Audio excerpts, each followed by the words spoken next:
And there's this kind of halting step, and then another one, and your heart just goes out to it. I mean, it's like watching something walk for the first time. These are creatures born of the beach. Their only sustenance, the wind. Their only makeup, plastic. And wherever they appear, online, in person, around the world, the strand beasts are a magnet for humanity.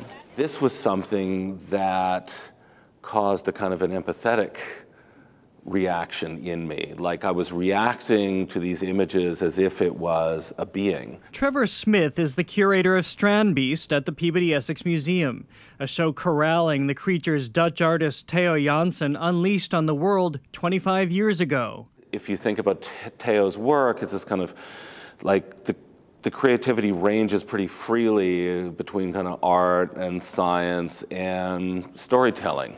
There's almost like a mythic quality to this lifelong project of his to leave a species after himself. Jansen's Species surfaced as a dream machine in 1990. I wrote a column about a skeleton on the beach which would be driven by wind and would build dunes to save the country from the rise of the sea level in the coming century. Just a crazy idea. Ever since, the one-time landscape painter's life and work has been devoted to his creatures, which he builds with virtually no support staff. It really took my body and soul, and they are really just like a bacteria in your body. And so they gave me sleepless nights. The strand beasts are made of not much more than PVC tubes and zip ties. They move only by wind or human touch. You have to push in the middle. Go ahead, take it here, push and pull. Don't be too careful, it's not your mother, go ahead. Their movement mimics the strides of animals.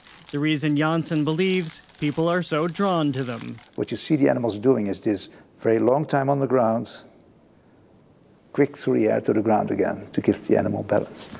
And that's mechanics. But somehow I think real animals do the same thing. Jansen has mapped what he calls the animal's DNA code, a sequence for building the beasts he's released for free to the world. I mean, this is such a strange concept that you're repopulating the planet with your strand beasts. Somehow it happens. And they were reproducing behind my back. I didn't realize it, but I realize it now. It got totally out of hand. I don't have any control on it anymore. And what do you mean out of hand?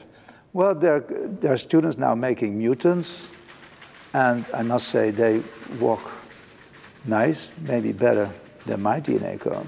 All this talk of DNA and species creation invites an inevitable comparison. Fans argue he is the strand beast's god. How do you answer that question?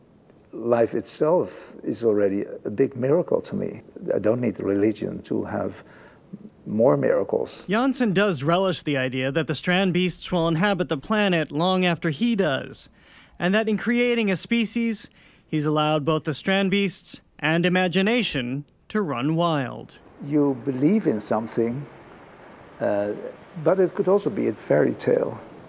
And it's something which you never know is real. Jared Bowen, WGBH News.